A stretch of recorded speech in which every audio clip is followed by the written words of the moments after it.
has departed this strange world a little ahead of me. Only those who have experienced it can understand it. That we witness the power of the human spirit to rise above the all too real concerns of life on planet Earth, and even if for just a moment, to stretch to the stars.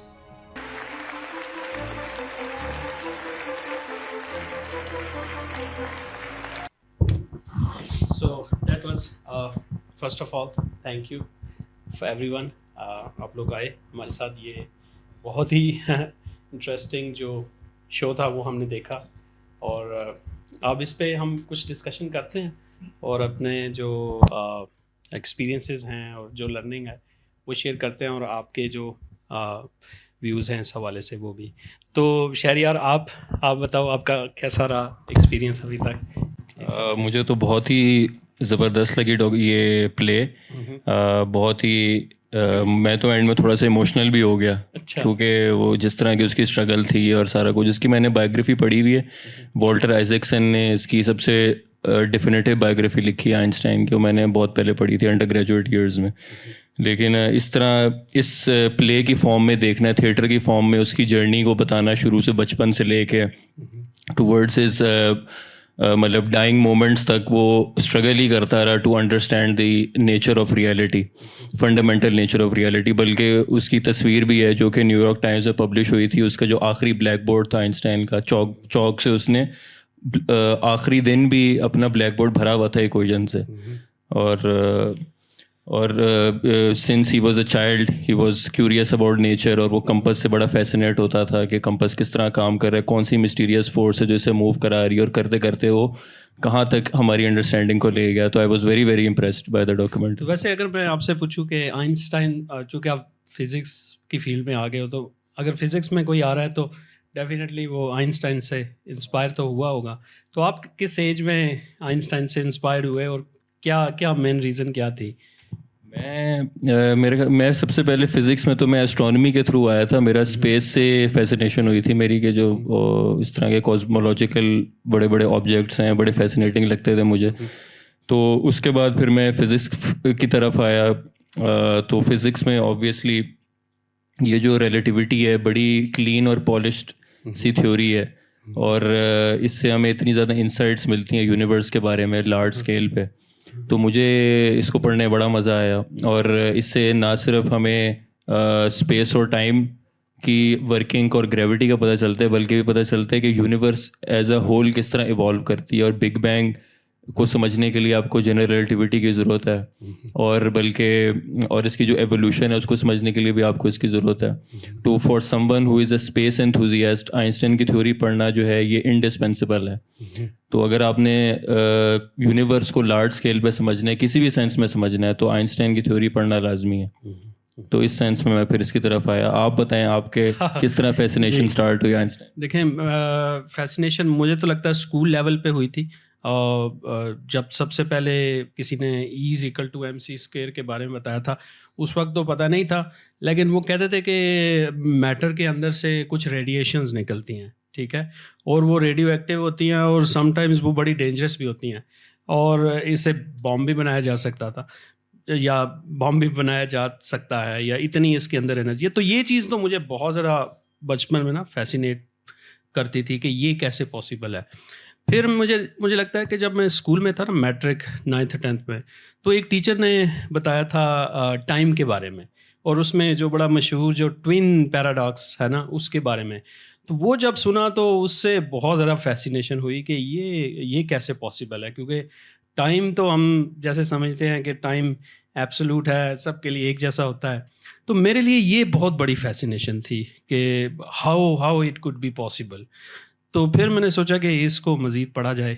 फिर उसके बाद FSC में आए तो परवेज़ हूद भाई के कुछ programme TV पे आते थे, बज़्म कायनात और असरार जहाँ, वो जब देखे और उसमें ये आइंस्टाइन की बातें दोबारा इस तरह वे में जब देखने का मौका मिला, तो फिर वो फैसिनेशन और क्यूरियोसिटी बढ़ती चली गई।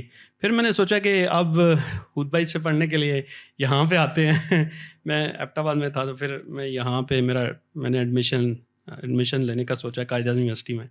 तो ख्वाहिश तो मेरी यही थी कि फ़िज़िक्स में हो जाए, लेकिन मेरा एडमिशन फ़िज़िक्स में नहीं हुआ, मैथमेटिक्स में हो गया। अच्छा, जब मैं मैथमेटिक्स में आया ना, तो मेरी फ़र्स्ट क्यूरियोसिटी तो यही थी ना, फ़िज़िक्स और ये आइंस्टाइन। तो जब मैं मैथमेटिक्स डिपार्टमेंट में आया तो मैंने देखा ये तो mathematics department, relativity mathematics department में पढ़ाया जाता है, ठीक है, ये तो फिज़िक्स में नहीं होता तो ये मेरे लिए बड़ी फैसिनेशन थी, क्योंकि रॉजर पेनरोज का हमें बहुत सारे लोगों को पता है। रॉजर पेनरोज जो है वो भी आइंस्टाइन की थ्योरी से बहुत ज़रा इंस्पायर्ड है और ब्लैक होल के हवाले से उनका बड़ा काम किया हुआ है। तो उनके एक स्टूडेंट हैं प्रोफेसर असगर कादर, तो उनके पीएचडी के स्टूडेंट हैं ऑक्सफोर्ड यूनिवर्सिटी से। तो उन्होंने यहाँ पे बड़ा अच्छा रिलेटिविटी का एक ग्रुप बनाया हुआ था। तो ये फिर मेरे लिए बड़ी फैसिनेशन हुई। लेकिन जब मैं शुरू के सेमेस्टर्स में मैथमेटिक्स की चीज़ें पढ़ना शुरू हुआ, जैसे अलजेब्रा और ग्रुप थ्योरी और प्योर मैथमेटिक्स, तो फिर मैं इधर ही लॉस्ट हो गया, क्योंकि मुझे ये लगा कि ये एक और लेवल है और अगर मुझे रिलेटिविटी और ये चीज़ें भी समझनी है तो पहले मुझे मैथमेटिक्स की ये चीज़ें आनी चाहिए, तब ही समझी जा सकती हैं। और इस स्टोरी में भी हमने देखा कि आइंस्टाइन ने जिस तरह ये थ्योरी डेवलप किया, तो कैसे वो अपने जो दोस्त थे मैथमेटिशियंस उनके साथ मिलके उसने ये चीज़ें डेवलप की, जैसे ग्रोसमान था, हाँ, उनके साथ तो ये मेरी फैसिनेशन थी। तो उसके बाद फिर मैं मैथमेटिक्स में ही लॉस्ट हो गया, लॉस्ट इन मैथ। ये बड़ी अच्छी बात है कि ना मैथमेटिक्स और फिजिक्स इसी तरह ना हैंड इन हैंड चलते आए हैं हमेशा। तो मतलब फिजिक्स ने कभी मैथमेटिक्स को इंस्पिरेशन दी है, मैथमेटिक्स ने बहुत दफ़ा फिजिक्स को ड्राइव किया फॉरवर्ड। तो मतलब स्पेशल रिलेटिविटी जब आइंस्टाइन ने बनाई, तो आइंस्टाइन का अगर आप थोड़ा सा उसकी हिस्टोरिकल ट्रेजेक्टरी को देखें तो वो ना फिजिकल आइडिया उसके जहन में बड़ा क्लियर होता था चीज़ों का, फिर वो उसके बाद अपनी थ्योरी डेवलप करता था। लेकिन जो उसकी जो बेस्ट मैथमेटिकल लैंग्वेज में उसको ट्रांसलेट करना, वो उसकी अमूमन वो नहीं कर सकता था। अपनी बेस्ट वो कोशिश करता था, लेकिन he was not aware of the latest mathematics eight times. तो स्पेशल रिलेटिविटी जब उसने प्रपोज की तो उसके भी 2 साल बाद मिन्कोस्की आ गया, जो कि उसका फॉर्मर टीचर भी रह चुके, और वो हिल्बर्ट का बल्कि दोनों यूनिवर्सिटी मेट्स थे। हिल्बर्ट बाद में आया और मिन्कोस्की, तो मिन्कोस्की की अर्ली डेथ हो गई थी, वरना शायद और भी वो कंट्रीब्यूट कर 30s में उसकी डेथ हो गई थी। तो उसने आइंस्टाइन को बताया कि देखें आपकी थ्योरी तो बड़ी अच्छी है, लेकिन इसको मैं एक नए मैथमेटिकल फॉर्मलिज्म में स्पेस टाइम को अगर हम 4 डायमेंशनल कंसिडर कर लें तो इस तरह करके हम और ज़्यादा ज्योमेट्रिकली उसे हम देख सकते हैं। तो आइंस्टाइन के लिए वो था काफ़ी एक रेवलेशन था। तो उसी के बाद फिर मिन्कोस्की का यूनिवर्सिटी मेट हिल्बर्ट आया, आइंस्टाइन की दूसरी थ्योरी में उसको कंट्रीब्यूट किया उसने, कि उसने एक नया मैथमेटिकल तरीका दिया आइंस्टाइन फील्ड इक्वेशंस निकालने का, using the Einstein Hilbert action. तो उसके एक्शन प्रिंसिपल के थ्रू उसने एक नए तरीके से, एलिगेंट तरीके से, आइंस्टाइन ने थोड़ा सा मुश्किल तरीके से इक्वेशन डिराइव की और उसने थोड़ी सी एलिगेंट तरीके से डिराइव करके दे दी। और अभी भी हम पढ़ते हैं जनरल रिलेटिविटी के कोर्सेज में, तो हम हिल्बर्ट की अप्रोच जो है ना ज़्यादा इंपॉर्टेंट समझी जाती है आइंस्टाइन वो कंपेयर टू आइंस्टाइन। लेकिन इसमें जो ज्योमेट्री है वो जो पहले रीमान और गाउस लोगों ने डेवलप की थी, वो भी बड़ी बेस फाउंडेशनल वही है ना, क्योंकि एमएससी जब मैथमेटिक्स करा तो उस वक्त तो हम डिफरेंशियल ज्योमेट्री के 2 कोर्सेज पढ़ते थे, क्योंकि ये बेसिक रिक्वायरमेंट होती है अगर आपने रिलेटिविटी, जनरल रिलेटिविटी को समझना है, तो पहले आपको ज्योमेट्री वगैरह की चीज़ें पढ़नी। बिल्कुल। तो ये कि हिल्बर्ट वाली स्टोरी बहुत इंटरेस्टिंग है, जो हिल्बर्ट और आइंस्टाइन की रेस थी जो हमने इसमें देखी, कि ये कैसे आइंस्टाइन काफ़ी ज़्यादा परेशान हो गया कि हिल्बर्ट जो है उसके पास पहले सोल्यूशन आ गया या उसने वो तो खैर, लेकिन फिर हिल्बर्ट वो मतलब अगर आप इसके पढ़े भी नहीं इसके बारे में, तो वो बस ऐसी एक डिबेट के तौर पे बस लोग जो है ना उसको डिस्कस करते रहते हैं, लेकिन असल में जो आइंस्टाइन एंड हिल्बर्ट देमसेल्व्स, उनके लिए कोई डिस्प्यूट नहीं था, उनके दरमियान कोई डिस्प्यूट नहीं था। जिस तरह न्यूटन और लाइबनिट्ज के दरमियान वाकई में डिस्प्यूट था, वो तो लड़ते थे आपस में कि मैंने कैलकुलस इन्वेंट की है, न्यूटन कहता मैंने कैलकुलस इन्वेंट किया, वो वाकई में डिस्प्यूट था। लेकिन आइंस्टाइन और हिल्बर्ट के दरमियान कभी इस तरह का कोई वो तबादला नहीं हुआ कि ना मैंने पहले इन्वेंट की। हिल्बर्ट ने कंसीडर्ड कि यार आइंस्टाइन का बेसिक आइडिया था, वो उसने पूरी थ्योरी को एंड तक लेकर गया, आखिर में कोई मैथमेटिकल स्टेप्स में मैंने एडिशन कर दी, तो मेजरली जो उसका जो काम था वो आइंस्टाइन का ही था, और आइंस्टाइन ने एक्नॉलेज किया कि हिल्बर्ट आपने बड़े एक एलिगेंट तरीके से मेरी थ्योरी को आपने इक्वेशंस को डिराइव किया है, तो आई एक्नॉलेज दैट कंट्रीब्यूशन। तो इस तरह करके कोई डिस्प्यूट उस तरह नहीं था, लेकिन स्टिल एक हिस्टोरिकल एक वो है क्यूरियोसिटी है कि किस तरह इन दोनों की कोलैबोरेशन और रेस सी हुई एंड।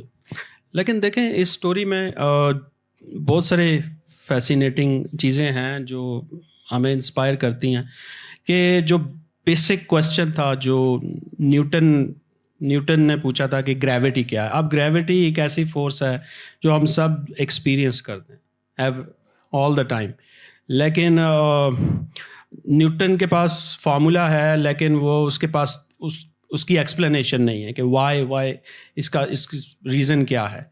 तो आइंस्टाइन इस बारे में क्यूरियस रहता है और वो इस हवाले से सवाल पूछता है, और फिर उसमें क्योंकि उसको सेटिस्फाइंग आंसर नहीं मिलता, न्यूटन को भी नहीं मिल रहा, जैसे कि हमने देखा था न्यूटन के पास भी आंसर नहीं था कि ग्रेविटी क्यों पैदा कैसे होती है। तो ये इस हवाले से बड़ी फैसिनेटिंग चीज़ है। और कॉन्सेप्ट जो मैथमेटिक्स के भी हैं हमारे यहाँ, ये इसमें भी यूज़ होते हैं, वो शुरू में बहुत बेसिक से ही हैं। जैसे कि हमने देखा था कि पाइथागोरस थ्योरम है, ठीक है, तो पाइथागोरस थ्योरम तो हम स्कूल लेवल बल्कि उससे भी बहुत बेसिक लेवल से बच्चों को पढ़ाना शुरू कर देते हैं। बस उसी आइडिया को आगे चल के हमने थोड़ा सा जनरलाइज करना है, तो खैर थोड़ा सा तो नहीं है, फिर वो पूरी डिफरेंशियल ज्योमेट्री बन जाएगी जो कि काफ़ी टेक्निकल हो जाती है। लेकिन इस सेंस में इंटरेस्टिंग है कि देखें कैसे सिंपल क्वेश्चन से आप एक बहुत ज़्यादा एडवांस लेवल पे पहुंच जाते हैं, और इस हवाले से बड़ी ये स्टोरी इंस्पिरेशनल है। और जिस तरीके से इसकी वेरिफिकेशन हुई है ये बड़ी फैसिनेटिंग है। जैसे आर्थर एडिंगटन ने इसको प्रूव किया था। उस वक्त तो फर्स्ट वर्ल्ड वॉर की वजह से टेंशन भी चल रही थी जर्मनी और इंग्लैंड के बीच में भी, तो इस हवाले से बल्कि एक इंटरेस्टिंग मूवी भी है आइंस्टाइन और एडिंगटन की, जिसमें इस टेंशन को और इस डिस्कवरी के बारे में भी बड़े अच्छे तरीके से एक्सप्लेन किया गया है। तो ये तो फिर आप कॉस्मोलॉजी और इस हवाले से आपको पता ही है। क्या अब भी इस तरह की जो उसके बाद भी तो डेफिनेटली बहुत सारी और वेरिफिकेशन हुई होंगी आइंस्टाइन की, जितनी भी थ्योरीज थी इस हवाले से, जितने भी टेस्ट थे, तो इस हवाले से यू नो बेटर। तो उसके बाद तो वेरीफाई होती आई है। आइंस्टाइन की थ्योरी कभी भी रिफ्यूट नहीं हुई। बस ये है कि हमें कुछ एरियाज़ में पता है कि इनकम्प्लीट है और इसको क्वांटम फिजिक्स के साथ जोड़ने की ज़रूरत है, लेकिन जहाँ पे क्वांटम फिजिक्स एप्लीकेबल नहीं है वहाँ पे परफेक्टली काम करती है।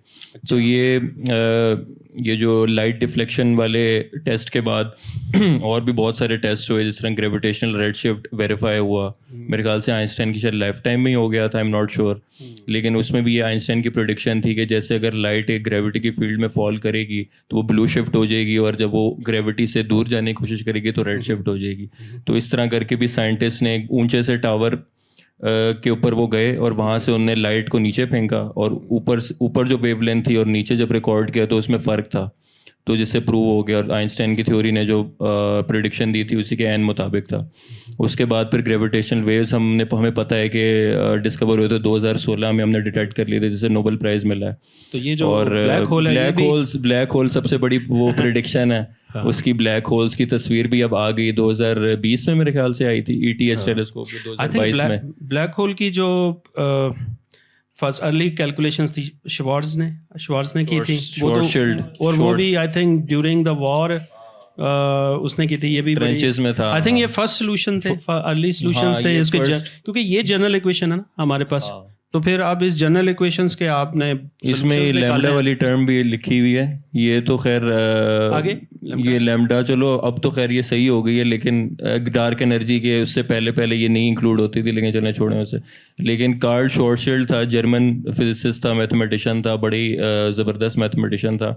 तो वो World War I में वो लिटरली लड़ रहा था, ट्रेंचेस के अंदर था वो बंदा, और उसने ट्रेंचेस के अंदर उसके क्योंकि वो अप टू डेट रहता था इवन ड्यूरिंग द वॉर के फिजिक्स और मैथ में क्या हो रहा है, तो किसी ने उसको भेज दिया आइंस्टाइन के पेपर्स, उसने पढ़ लिए, मास्टर भी कर लिए, और उसने कुछ महीनों में almost immediately after Einstein published his theory उसने पहला सोल्यूशन भी निकाल के दे दिया, जो कि आइंस्टाइन ने भी नहीं निकाला था, जो आइंस्टाइन जिससे बड़ा इंप्रेस हुआ। तो वो जो सोल्यूशन था वो एक ना स्फेरिकली सिमेट्रिक मैस के लिए था कि बिल्कुल एक स्फीयर हो और मैस हो, उसके बिल्कुल इर्द गिर्द स्पेस टाइम का कर्वेचर कैसा होता है, वो जो हम पाइथागोरस थ्योरम को जो हम देख रहे थे ना, वो ds² वाला फॉर्मूला देख रहे थे, तो उसमें उसने बताया कि मेट्रिक इसका क्या होगा अराउंड अ स्फेरिकली सिमेट्रिक। फिर और सॉल्यूशंस और फिजिसिस्ट ने दिए बाद में, तो लेकिन अनफॉर्चुनेटली कार्ल शॉर्टशील्ड की बड़ी अर्ली डेथ हो गई थी, इसके कुछ अरसे बाद ही उसकी डेथ हो गई बड़ी early. He could have contributed much more. तो ब्लैक होल का आइडिया शायद पॉसिबल ना होता अगर आइंस्टाइन की ये थ्योरी ना होती तो इसी तरह नहीं, आइंस्टाइन जो था ना वो खुद बिलीव नहीं करता था ब्लैक होल पे, बिलीव नहीं करता था। उसका प्रिडिक्शन तो थी, थ्योरी की प्रिडिक्शन तो थी थ्योरी की, लेकिन ना उसको लगता था कि एक मैस ना एक जीरो साइज के अंदर किस तरह कॉन्सेंट्रेट हो सकता है, इम्पॉसिबल है। तो आइंस्टाइन को लगता था कि अभी हमारी थ्योरी कंप्लीट नहीं है, जब वो करीब जाना शुरू होगा r=0 पे कोई ना कोई नया फिजिकल मैकेनिज्म आ जाएगा जिससे वो रुक जाएगा। और अभी भी ये समझा जाता है कि अभी ये कोई ये मानता नहीं है कि r=0 पे 0 पे कॉन्सेंट्रेटेड है सारा, में इन्फिनिट डेंसिटी तो नहीं हो सकती, कोई ना कोई क्वांटम इफेक्ट्स आते हैं जिससे वो थोड़ा सा स्मीयर आउट हो जाता है। तो आइंस्टाइन उसको नहीं यकीन था कि ब्लैक होल इस तरह 0 तक कोलैप्स हो सकता है। लेकिन फिर बाद में लोगों ने ओपेनहाइमर, जिसके बॉम्ब भी father of the atomic bomb project, उसने काम किया था ब्लैक होल्स पे। उसने प्रूव किया कि इस मैस से बढ़ जाएं अगर स्टार्स तो फिर वो लाजमी बात है कि कोलैप्स करेंगे। फिर पेनरोज ने मैथमेटिकली प्रूव किया कि ना सिंगुलैरिटी थ्योरम्स उसके, जिस पे उसको 2020 में नोबेल प्राइज़ मिला, कि इट इज़ इनएविटेबल कि कोई भी कोलैप्सिंग मैस है, if it is sufficiently massive, वो लाजमी सिंगुलैरिटी में कोलैप्स करेगा। उसने मैथमेटिक्स टोपोलॉजिकल मेथड्स का इस्तेमाल किया जिससे प्रूव कर दिया उसने। तो आइंस्टाइन को तो ये बड़ी अजीब लगती थी बात कि ब्लैक होल। देखें यहाँ ये इंटरेस्टिंग है ना कि आइंस्टाइन की इंट्यूशन हमने देखी है बहुत स्ट्रॉन्ग थी, फिजिकल इंट्यूशन, लेकिन मैथमेटिक्स, बाकी जो चीज़ें हैं वो मैथमेटिक्स आगे गाइड कर रहा है। तो जिन्होंने मैथमेटिक्स की अप्रोच से फॉलो किया है वो बहुत ऐसे रिजल्ट्स तक भी पहुँच गए हैं जिन पे आइंस्टाइन यकीन भी नहीं करता था। ठीक है, और यही प्रॉब्लम शायद क्वांटम मैकेनिक्स के हवाले से भी था। एक्सपेंडिंग यूनिवर्स की बड़ी अच्छी मिसाल है। उसके आइंस्टाइन कहता था मेरा जिंदगी का सबसे बड़ा ब्लंडर मैंने मारा कि जबकि मैंने प्रिडिक्ट ही नहीं किया कि यूनिवर्स शायद एक्सपैंड कर रही हो, कॉन्ट्रैक्ट कर रही हो। उसने कहा कि क्योंकि हर किसी को यही लगता है कि यूनिवर्स तो स्टैटिक है, तो उसने ज़बरदस्ती जो है ना उसके साथ इनकी छेड़खानी की अपने इक्वेशंस के साथ, और इसमें एक्स्ट्रा टर्म डाली कि वो स्टैटिक हो जाए। लेकिन फिर उसे कुछ ही टाइम बाद एडविन हबल ने डिस्कवर किया कि यूनिवर्स एक्सपैंड हो रही है। तो आइंस्टाइन अगर ये ना डालता ये एक्स्ट्रा टर्म और वो बस मैथमेटिक्स पे ट्रस्ट करता, तो उसको साफ वाजे हो जाता उसको कि universe should be either expanding और कॉन्ट्रैक्टिंग, जो कि बड़ा रेवोल्यूशनरी सी बात थी। किसी के जहन में भी नहीं था इससे पहले कि यूनिवर्स खुद कैसे फैल सकती है। यूनिवर्स तो यूनिवर्स है, वो तो टोटलिटी है, how can the universe expand. तो लेकिन आइंस्टाइन ने कहा मेरा बहुत बड़ा ब्लंडर हो गया मेरे से। तो आइंस्टाइन ने भी जो है ना काफ़ी चीज़ें मिस भी की हैं, बहुत चीज़ें मिस की हैं उसने, बड़े चीज़ें स्कोर भी की हैं, लेकिन उसने मिस भी बड़ी चीज़ें की हैं। इसी हवाले से क्वांटम मैकेनिक्स में भी उसका अर्ली जो काम था फोटो इलेक्ट्रिक इफेक्ट का, आई थिंक नोबेल प्राइज़ उसको उसी पे मिला था। अच्छा, ये भी इंटरेस्टिंग है कि इतनी शानदार थ्योरी पे नोबेल प्राइज़ ना मिलना, ये भी एक इंटरेस्टिंग है। आप क्या समझते हैं इसकी क्या वजह हो सकती है? अब मेरे ख्याल से वो नोबेल कमेटी जो थी ना, अब उनके लिए ये थोड़ी ये ना नई चीज़ें थी, और ऊपर से एक नोबेल कमेटी में फिर थोड़े पुराने फिजिसिस्ट अमूमन बैठते हैं और वो डिसीजंस लेते हैं, तो उनके लिए ना थोड़ी सी रेडिकल सी चीज़ें थी, रेडिकल सी बात थी। तो उनको लग रहा होगा शायद कि यार बाद में जाके डिसप्रूव ना हो जाए थ्योरी, अब तो बड़ी नई सी चीज़ आई है, हमें इस पे नहीं देना चाहिए नोबेल प्राइज़ से, क्योंकि ना इट्स वेरी वेरी अनकन्वेंशनल कि स्पेस और टाइम आपस में वॉर्प हो जाते हैं और इस तरह की बातें। तो उन्होंने कहा लेकिन ज़रूरी है कि हमने आइंस्टाइन को तो नोबेल प्राइज़ देने, क्योंकि आइंस्टाइन है वो नंबर 1 फिजिसिस्ट है, तो हम क्या करें, किसी न किसी बहाने से तो देना है इसको नोबेल प्राइज़। तो उन्होंने कहा चलो फोटो इलेक्ट्रिक इफेक्ट पे दे देते हैं। इसमें वो जो पॉलिटिकल प्रॉब्लम्स है, फिलिप लेनर्ड जो ऑलरेडी नोबेल प्राइज़ था उसके साथ बहुत सारे, इस हवाले से एक बड़ी शानदार मज़े की एक मूवी भी है, जीनियस, सीज़न 1 है उसका। तो जो आप शुरू में जिस बुक का बता रहे थे ना, कौन सी, Einstein his life and universe by Walter, उसके ऊपर बेस्ड है एक मूवी जीनियस। उसमें इन चीज़ों को बड़ा फर्दर डिटेल में, चूँकि एक सीज़न है तो 8, 9, 10 एपिसोड में इन सारी चीज़ों को बड़ा अच्छा एक्सप्लेन किया हुआ है। क्वेश्चंस अब ले लें ऑडियंस से। क्वेश्चंस जी, आप अपना जो व्यूज़ हैं, अपने एक्सपीरियंसेस हैं शेयर करें। We would like to know an answer कि स्क्रीनिंग के हवाले से कैसा आपका एक्सपीरियंस रहा, कौन से ऐसे मोमेंट्स थे यू फेल्ट लाइक। पहले तो बहुत शुक्रिया, बहुत अच्छी ये एक प्ले था। मैं आप दोनों का कमेंट चाहूँगा क्योंकि आप मैथमेटिक्स से हैं और आप फिज़िक्स से हैं।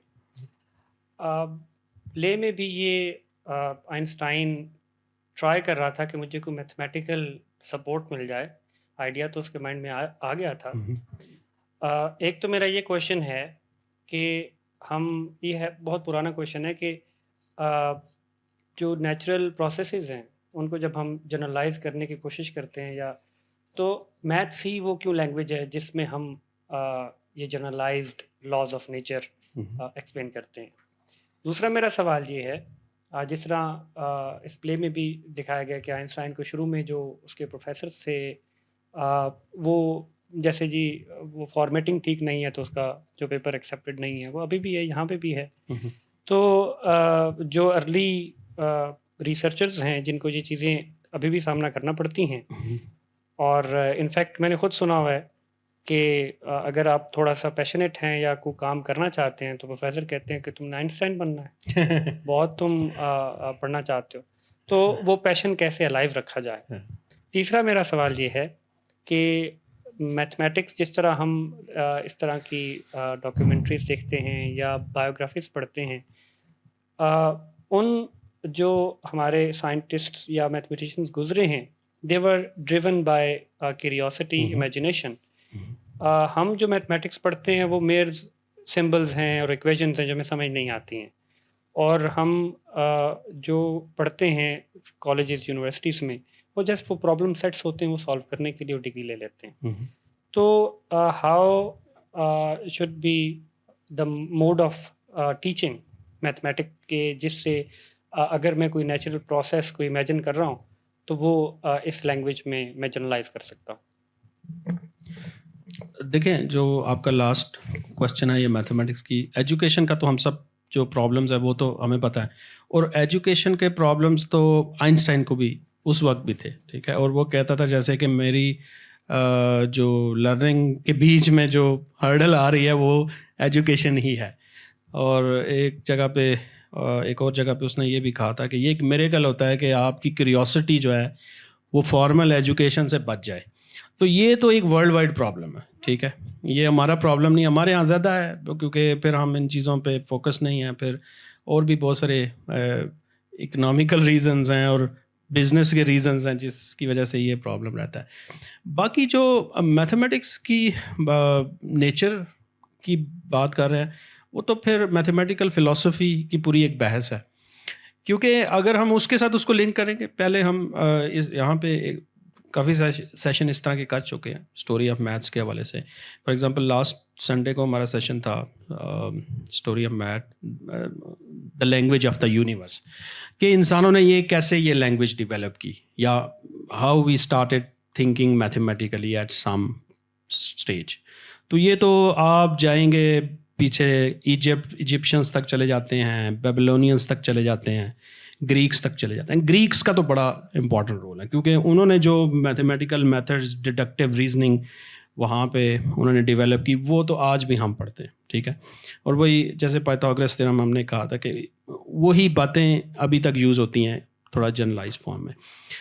अब हमारा माइंड कैसे इस स्पेस और टाइम को कैप्चर करता है, अब ये फ़िलासफ़ी का भी क्वेश्चन है, न्यूरो साइंस वालों का भी क्वेश्चन है, और हम एज ए मैथमेटिशियंस का भी क्वेश्चन है, और फिजिसिस्ट का भी क्वेश्चन है। और इसके ऊपर भी मुख्तलिफ लोगों ने मुख्तलिफ बातें की हुई हैं इंटरेस्टिंग, जैसे unreasonable effectiveness of mathematics in natural science.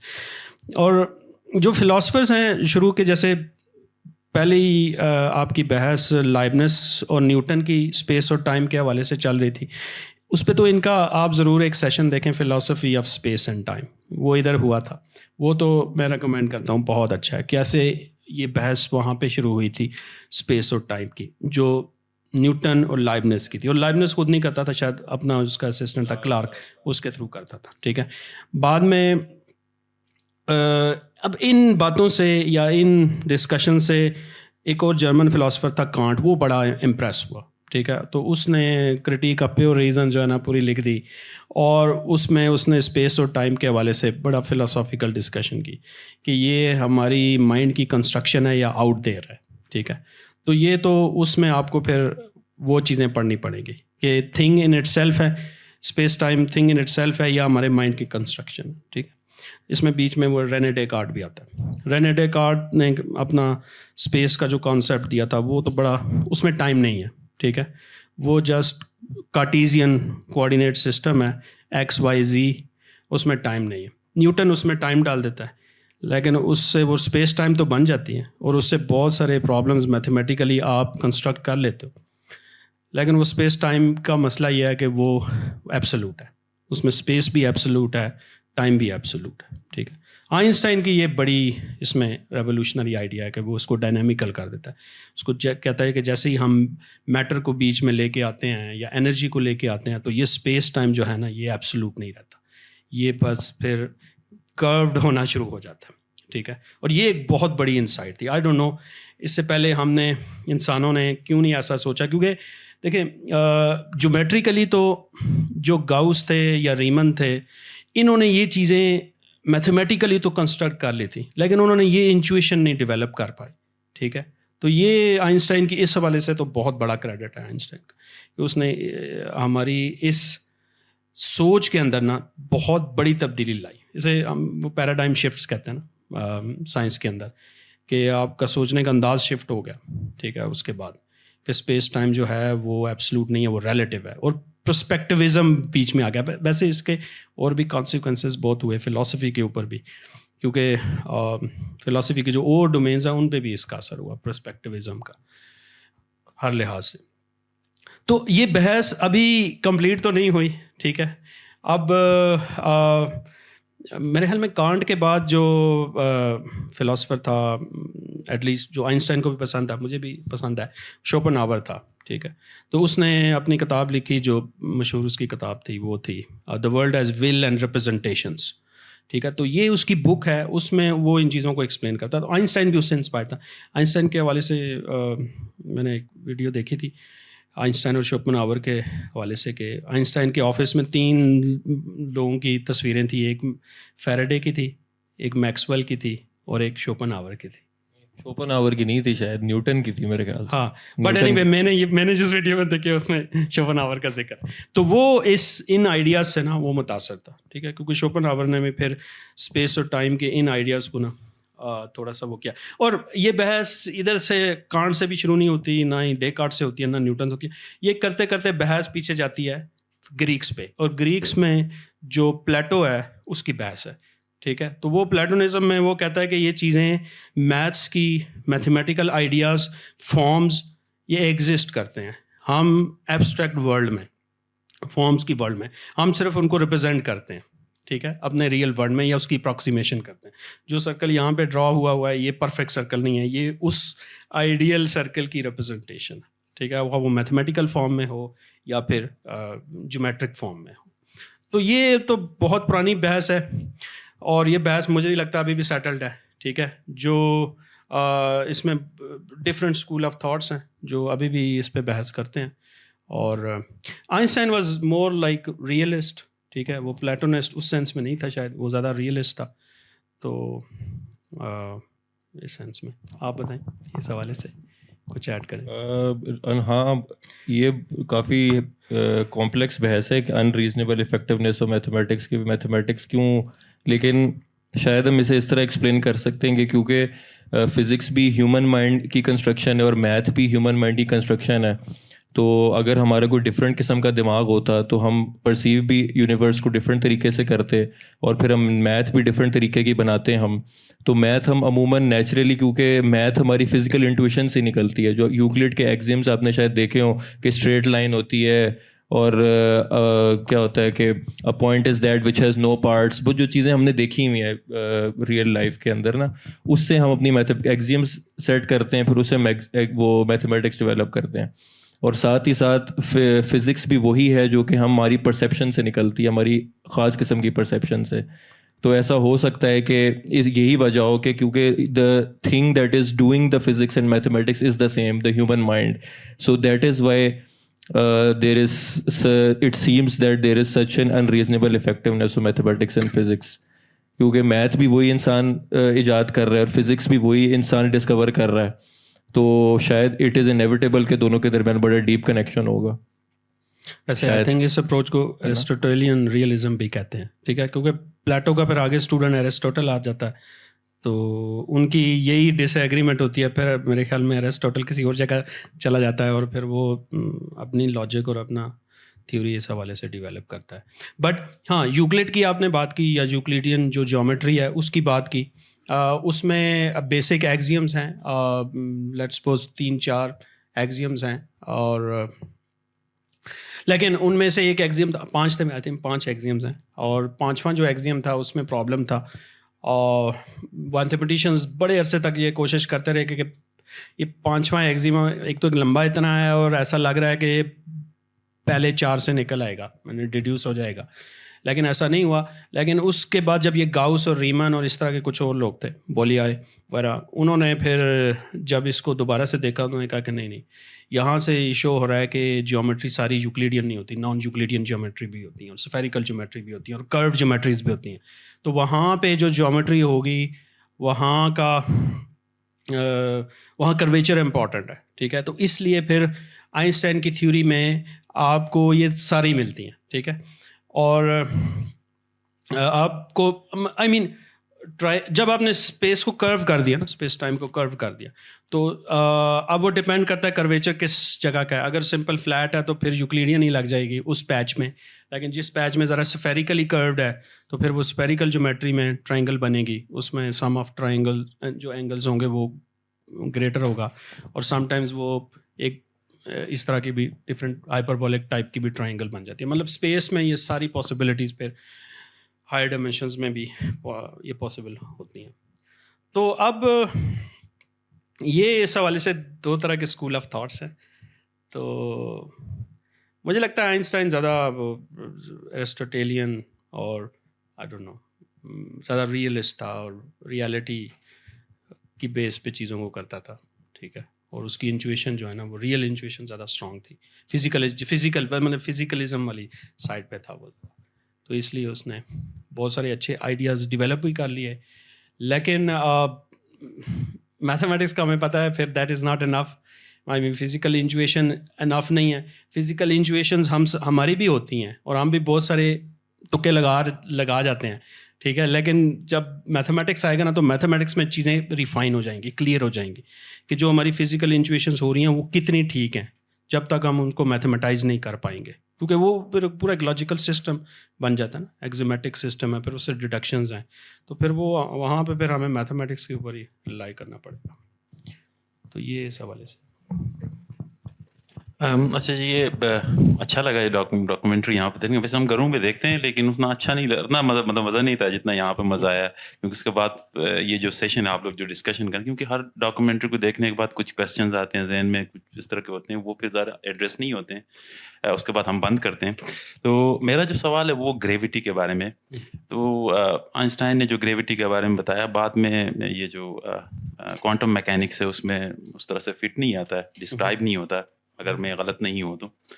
तो क्या ये आइंस्टाइन की जो ग्रेविटी के बारे में है बात, ये फाइनल है या बस न्यूटन के बाद एक स्टेप आगे आ गए हैं हम लोग, आगे भी कोई है ऐसा जिसकी वजह से क्वांटम मैकेनिक्स में ये नहीं डिस्क्राइब हो रहा है या उस तरह से फिट नहीं आ रहा है? इस सवाल के अलावा एक और वैसे कमेंट भी है कि इसके बाद कोई एनर्जी पे अगर हो ना कोई इस तरह का मज़ा आएगा नेक्स्ट सेशन. अच्छा, आप पूछ रहे हैं कि हाँ, तो अब तो हर फिजिसिस्ट मतलब शुरू से ही फिजिसिस्ट का मानना है कि जनरल रिलेटिविटी जो है बाय इटसेल्फ पूरी यूनिवर्स को तो डिस्क्राइब नहीं करती. जो बिल्कुल माइक्रोस्कोपिक लेवल है उसमें हमें एक बिल्कुल ही नई थ्योरी इस्तेमाल करनी पड़ती है जिसका कोई भी ताल्लुक नहीं है जनरल रिलेटिविटी के साथ. तो उन्हीं छोटे छोटे एटम्स ने मिल के बड़े ऑब्जेक्ट्स बनाने हैं जो कि किस बड़े होकर फिर वो जनरल रिलेटिविटी से डिस्क्राइब होने लग जाते हैं. तो फिर जो है एक ऐसी थ्योरी होनी चाहिए कि जो छोटे लेवल पे क्वांटम थ्योरी की शक्ल इख्तियार कर ले और बड़े लेवल पे वो जनरल रिलेटिविटी जैसी बन जाए. तो ये जो यूनिफाइड थ्योरी है इसको परस्यू किया जा रहा है आजकल, और इसके लिए जो बेस्ट कैंडिडेट है वो स्ट्रिंग थ्योरी है, इसका शायद आपने नाम सुना हो। तो उसके अंदर इमेजिन होता है कि ना जो सबसे फंडामेंटल बिल्डिंग ब्लॉक्स हैं वो पॉइंट पार्टिकल्स नहीं हैं, बल्कि ना वन डायमेंशनल स्ट्रिंग्स हैं वो। तो वो खुली भी हो सकती हैं और वो क्लोज लूप्स भी हो सकते हैं। तो ये जो हैं स्ट्रिंग्स, ये बड़ी छोटे साइज़ के हैं और ये वाइब्रेट होती हैं। तो ये फिर अपनी वाइब्रेशन से they appear to be different kinds of particles बड़े लेवल पे, हमारे स्केल पे। लेकिन अगर हम जूम इन करके देख लें तो हमें पता चलेगा कि ये स्ट्रिंग्स हैं। और उससे फिर ये फ़ायदा है इसका कि इससे आपकी क्वांटम फिज़िक्स भी रिप्रोड्यूस हो जाती है और जनरल रिलेटिविटी भी इससे निकल आती है स्ट्रिंग थ्योरी से। लेकिन अभी भी इसमें ना काम बाकी है, बहुत काम इसमें बाकी है, क्योंकि जो स्ट्रिंग थ्योरी है ये ना 10 डायमेंशंस में काम करती है, लेकिन हमारी यूनिवर्स है 4 डायमेंशनल है। तो फिर वो एक्स्ट्रा 6 डायमेंशंस कहाँ पे हैं, वो फिर वो कहा जाता है कि वो कर्ल्ड अप हैं। और भी ख़ास चीज़ें हमारी यूनिवर्स के बारे में, जिस तरह डार्क एनर्जी है, वो स्ट्रिंग थ्योरी अभी उसको इनकॉर्पोरेट नहीं कर सकी कि यूनिवर्स के अंदर डार्क एनर्जी कैसे आ सकती है, जो कि एक्सेलरेट कर रही है हमारी एक्सपेंशन को। तो काफ़ी इनकम्प्लीट चीज़ें हैं, लेकिन अभी एक कैंडिडेट है जिस पे लोग जो यंग फिजिसिस्ट हैं आजकल थ्योरेटिकल फिज़िक्स में, वो ज़्यादातर स्ट्रिंग थ्योरी पे काम कर रहे हैं इसी प्रॉब्लम जी। लेकिन ये तो स्ट्रिंग थ्योरी के हक में बातें हैं, ठीक है, लेकिन स्ट्रिंग थ्योरी के अगेंस्ट भी बहुत सारी बातें हैं, क्योंकि है ये बहुत ज़्यादा मैथमेटिकल है और कुछ जो फिजिसिस्ट हैं उनको इतना ज़्यादा मैथमेटिक्स पसंद नहीं है तो इनमें बड़ी मशहूर हैं जर्मनी के अंदर, वो उनका यूट्यूब चैनल भी है, सबीना हाउजेनफेल्डर। उसने एक किताब भी लिखी है लॉस्ट इन मैथ, कि फिजिसिस्ट जो है ना वो इन आइंस्टाइन की थ्योरी और रिलेटिविटी और क्वांटम मैकेनिक्स के बाद मैथमेटिक्स में ही लॉस्ट हो गए हैं, ठीक है। तो ये अब इसमें प्रॉब्लम वही है कि प्रिडिक्शंस थ्योरी तो बहुत अच्छी हैं, मैथमेटिकली बहुत अच्छी हैं, ठीक है।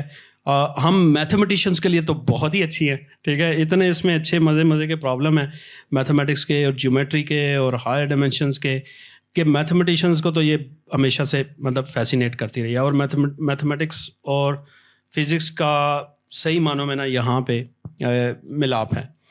लेकिन जो फिजिसिस्ट हैं वो कहते हैं कि भाई ठीक है, थ्योरी बड़ी खूबसूरत है, एलिगेंट है, अब इससे हमने प्रेडिक्ट क्या करना, ठीक है। आप बताएं, कोई 50 कितने साल होगा, ऑलमोस्ट 50-60 ईयर्स से इस पे काम हो रहा है। बल्कि ये ड्रीम तो एक्चुअली आइंस्टाइन का ही था ना, आइंस्टाइन ही चाहता था कि क्वांटम मैकेनिक्स और रिलेटिविटी को कंबाइन किया जाए, और यूनिफिकेशन वाला प्रोसेस इसी ने ही शुरू किया था, जो 1923 में शायद उसने जो पहला पेपर लिखा, या उस हवाले से जितनी भी बातें हैं। और उसमें बीच में एंटेंगलमेंट भी आ गई, क्योंकि वो बेसिकली वही क्वांटम मैकेनिक्स की कुछ चीज़ों के ऊपर बहस थी, हाइजेनबर्ग के प्रिंसिपल के हवाले से भी, और भी श्रोडिंगर के हवाले से भी, वो जो श्रोडिंगर कैट का जो प्रॉब्लम था।